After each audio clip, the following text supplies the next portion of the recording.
Hello everyone, my name is Priyanshi Jain. Welcome back to my YouTube channel BLF scientist. आज के इस video lecture में हम डिस्कस करेंगे अबाउट बॉम्बे ब्लड ग्रुप। तो हम इंट्रोडक्शन से स्टार्ट करेंगे। Bombay blood group was first discovered in Bombay by doctor Y M Bhende in 1952। 1952 में जो ये ब्लड ग्रुप है, बॉम्बे ब्लड ग्रुप, ये 1952 में बॉम्बे में डिस्कवर्ड हुआ था। ये एक रेयर ब्लड ग्रुप है। रेयर है मतलब बहुत कम लोगों में पाया जाता है। इसका जो फिनोटाइप है इस ग्रुपिंग का वो ये है कि आरबीसीज के ऊपर तो एच एंटीजन नहीं होता है और सीरम के अंदर एंटी एच एंटीबॉडीज प्रेजेंट होती है। So phenotype of this blood group lacking H antigen on the red blood cells membrane and having anti H antibody in the serum. इसका मतलब ये है, देखिए, अब कई बार काफ़ी लोग कंफ्यूज हो जाते हैं कि बॉम्बे ब्लड ग्रुप और ओ ब्लड ग्रुप के अंदर डिफरेंस क्या है। ग्रुपिंग के अंदर हम दो चीज़ें देखते हैं, एक तो हम देखते हैं आरबीसी और एक हम देखते हैं उसका सीरम। ठीक है, या फिर कह लीजिए ग्रुपिंग के अंदर एक तो हम देखते हैं एंटीजन और एक हम देखते हैं एंटीबॉडी, फिर हम उसका ग्रुप डिसाइड करते हैं। तो बॉम्बे ब्लड ग्रुप में क्या होता है, जो एंटीजन होता है, एंटीजन कहाँ होता है, आरबीसी के ऊपर। तो जिन लोगों का बॉम्बे ब्लड ग्रुप है उनकी आरबीसीज पे एच एंटीजन नहीं होता। एच एंटीजन जैसा कुछ नहीं होता इनकी आरबीसी पे प्रेजेंट। ओ ब्लड ग्रुप के एंटीजन की हम बात करें तो जिनका ग्रुप ओ होता है उनकी आरबीसीज पे एच एंटीजन प्रेजेंट होते हैं। तो एंटीजेनिक डिफरेंस समझ आया दोनों के अंदर। बॉम्बे ब्लड ग्रुप की आरबीसीज पे एच एंटीजन नहीं होगा और ओ ब्लड ग्रुप की आरबीसीज पे एच एंटीजन प्रेजेंट होगा। बॉम्बे ब्लड ग्रुप की अगर हम एंटीबॉडी की बात करें सीरम के अंदर तो इसमें एंटी एच एंटीबॉडी प्रेजेंट होती है। और ओ ब्लड ग्रुप की अगर हम बात करें तो यहाँ पे कोई एंटीजन एंटी एच एंटीबॉडी नाम की एंटीबॉडी प्रेजेंट नहीं होती है। तो दोनों में डिफरेंस समझ आ गया। इसके सीरम की अगर एंटीबॉडीज़ की अगर हम बात करें तो इसमें एंटी एच एंटीबॉडी मिलेगी और हम ओ ब्लड ग्रुप को देखेंगे तो इसमें एंटी एच एंटीबॉडी हमें प्रेजेंट नहीं मिलेगी। अब नेक्स्ट हम डिस्कस कर रहे हैं जो बॉम्बे ब्लड ग्रुप होता है इसका केस प्रेजेंटेशन कैसे होता है। केस मतलब आपके पास अगर सैंपल आया बॉम्बे ब्लड ग्रुप पेशेंट का तो आपको कैसी फाइंडिंग्स मिलेंगी। तो स्टेप 1 हम सबसे पहले क्या करेंगे, उसकी ब्लड ग्रुपिंग करेंगे। ग्रुपिंग के अंदर हम फॉरवर्ड ग्रुपिंग करते हैं और रिवर्स ग्रुपिंग करते हैं। फॉरवर्ड ग्रुपिंग को सेल ग्रुपिंग भी कहा जाता है क्योंकि इसके अंदर सेल का ग्रुप हम डिसाइड करते हैं और उसको सीरम ग्रुपिंग भी कहा जाता है, रिवर्स ग्रुपिंग को। ठीक है, सेल ग्रुपिंग में हम क्या करते हैं, फॉरवर्ड ग्रुपिंग में हम क्या करते हैं, एंटी ए सीरा और एंटी बी सीरा लेते हैं और रिवर्स ग्रुपिंग में हम क्या करते हैं, ए सेल्स और बी सेल्स लेते हैं। अगर हम ये देख रहे हैं कि सैंपल बॉम्बे ब्लड ग्रुप है तो उसकी फॉरवर्ड ग्रुपिंग में कैसी फाइंडिंग आएंगी, ना तो एंटी ए के साथ रिएक्शन होगी। क्यों नहीं होगी, क्योंकि बॉम्बे ब्लड ग्रुप के ऊपर कोई ए एंटीजन प्रेजेंट नहीं है, एंटीजन ही प्रेजेंट नहीं है, तो एंटी ए एंटीबॉडी किससे जुड़ेगी। बी एंटी बी के साथ भी कोई रिएक्शन नहीं होगी क्योंकि बी एंटीजन नहीं है, तो एंटी बी इसके साथ जुड़ेगी नहीं, तो नेगेटिव रिएक्शन आएगी। तो सेल ग्रुपिंग जब आप करोगे तो आपको क्या पता लगेगा, ए एंटीजन भी नहीं है, बी एंटीजन भी नहीं है, इसका मतलब कौन सा ग्रुप है, ओ ब्लड ग्रुप है। सीरम ग्रुपिंग की हम बात करेंगे तो ए सेल्स के साथ भी रिएक्शन होगी, बी सेल्स के साथ भी रिएक्शन होगी, क्योंकि बॉम्बे ब्लड ग्रुप के अंदर एच एंटीबॉडी भी होती है, ये भी ध्यान रखिएगा। बॉम्बे ब्लड ग्रुप के अंदर एंटी एच भी होती है, एंटी ए भी होती है और एंटी बी भी होती है, तीनों एंटीबॉडीज़ होती हैं।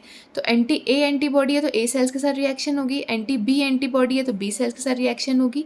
तो सीरम ग्रुपिंग या रिवर्स ग्रुपिंग हमें क्या बता रही है कि ओ ब्लड ग्रुप है। ठीक है, तो हमें सेल ग्रुप भी ओ पता लग गया, सीरम ग्रुप भी ओ पता लग गया, कोई डिस्क्रिपेंसी हमें नज़र नहीं आई पहले स्टेप पे। अब हम क्या करेंगे, इस पेशेंट को ब्लड की ज़रूरत है तो हम क्रॉस मैचिंग पे जाएंगे। तो स्टेप 2 रहेगा आपका क्रॉस मैचिंग। अब इस पेशेंट का ब्लड ग्रुप क्या आपने आइडेंटिफाई करा है, ओ ब्लड ग्रुप है, तो आप क्रॉस मैच भी किसके साथ लगाओगे, ओ ब्लड ग्रुप के साथ लगाओगे। तो जब आप यूनिट, आपने 2 यूनिट ली, ठीक है, क्रॉस मैच लगाने के लिए, यूनिट 1 और यूनिट 2, दोनों के साथ जब आपने क्रॉस मैच लगाया तो दोनों के साथ पॉजिटिव रिएक्शन आई है, वो भी 4+। ऐसा क्यों हुआ, देखिए आपने जो बैग लिया वो ओ ब्लड ग्रुप का था। ओ ब्लड ग्रुप का मतलब क्या है, इसकी आरबीसी है। ओ ब्लड ग्रुप अभी मैंने आपको बताया, ओ ब्लड ग्रुप की आरबीसीज पे एच एंटीजन प्रेजेंट होता है। ठीक है, पेशेंट आप मान के चल रहे हो कौन सा है, ओ बॉम्बे ब्लड ग्रुप है। बॉम्बे ब्लड ग्रुप का मतलब है, मैंने अभी आपको बताया कि इसके अंदर क्या होंगी, एंटी एच एंटीबॉडीज़ होंगी। तो क्रॉस मैच में क्या होता है, हम दोनों को क्रॉस मैच कराते हैं, पेशेंट का सैंपल और डोनर का। ये जब आपने क्रॉस मैच कराया तो पेशेंट की एंटी एच एंटीबॉडीज़ किसके साथ जुड़ेगी, इसके एच एंटीजन्स के साथ। बैग के अंदर जो आरबीसीज है उसके एच एंटीजन्स के साथ जुड़ेगी, इसलिए यहाँ पे आपको क्या मिल रही है, 4+ रिएक्शन मिल रही है। मतलब आपको यहाँ क्या मिलेगा, इनकम्पैटिबिलिटी मिलेगी। आप कितने ही ओ ब्लड ग्रुप के साथ कितने ही ब्लड बैग के साथ साथ लगा लो जिनका ओ ब्लड ग्रुप है, आपको हमेशा क्या मिलेगी, इनकम्पैटिबिलिटी मिलेगी या पॉजिटिव रिएक्शन मिलेगी। अब हम चेक करेंगे स्टेप थर्ड में, हम चेक करते हैं ऑटो कंट्रोल। जब कंपैटिबिलिटी इनकम्पैटिबिलिटी आती है ना, तो हम क्या देखते हैं, उसका ऑटो कंट्रोल देखते हैं। ऑटो कंट्रोल का मतलब क्या होता है, हम पेशेंट के अंदर ये चेक करते हैं कि कहीं पेशेंट की ही सेल्स पेशेंट की ही एंटीबॉडीज़ के साथ रिएक्शन तो नहीं कर रही। सॉरी, यहाँ मैंने गलत लिखा है। ऑटो कंट्रोल के अंदर हम डालेंगे add patient cells and patient antibodies. Patient की ही एंटीबॉडी और पेशेंट की ही सेल्स को हम रिएक्ट करा के देखते हैं कि इनके बीच में, मतलब पेशेंट के अंदर ही तो कोई ऐसी एंटीबॉडीज़ नहीं बन गई हैं जो उसके सेल्स के साथ रिएक्शन कर रही है और एग्लूटिनेशन दिखा रही है।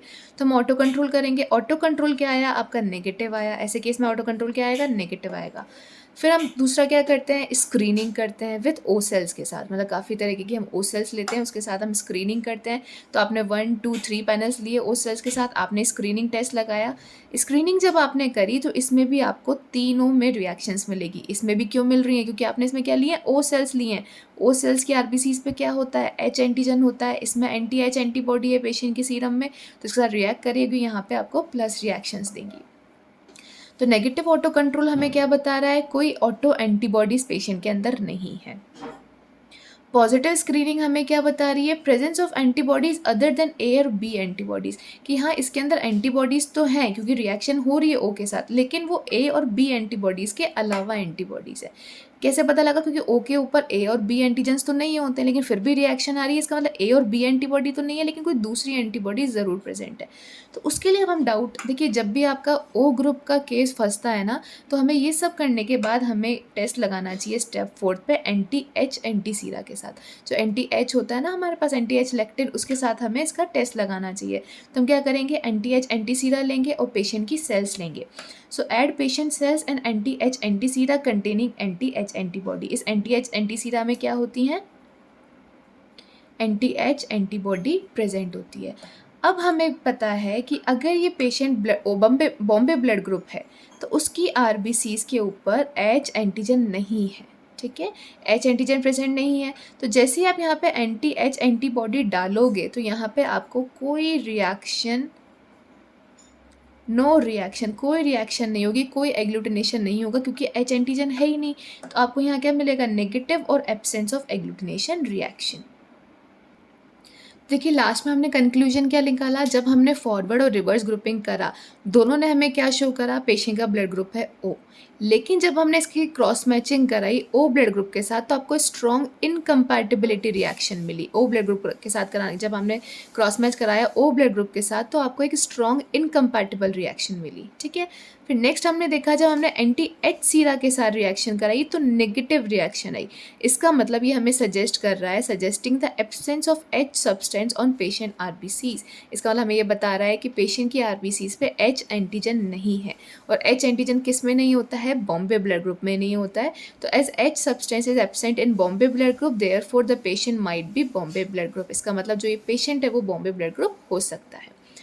अब हम ये देखेंगे कि अगर ऐसा कोई केस आता है तो हम उसको ट्रांसफ्यूजन क्या करेंगे। If such patients need blood he may be given only H negative cells. अगर इस टाइप का हमारे पास अगर ब्लड ग्रुप आता है तो हमें उसको ऐसी आरबीसीज देनी है जिसके ऊपर एच एंटीजन प्रेजेंट ना हो, क्योंकि उस पेशेंट के अंदर already anti H antibodies present है। अगर आपने ऐसी उसको आरबीसीज दे दी जिस पे एच एंटीजन है तो उसके अंदर स्ट्रॉन्ग इनकम्पैटिबिलिटी रिएक्शन होगी।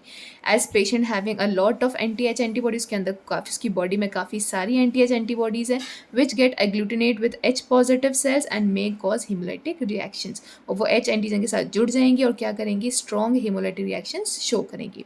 So yeah, this is all about the Bombay blood group. Thank you so much for watching.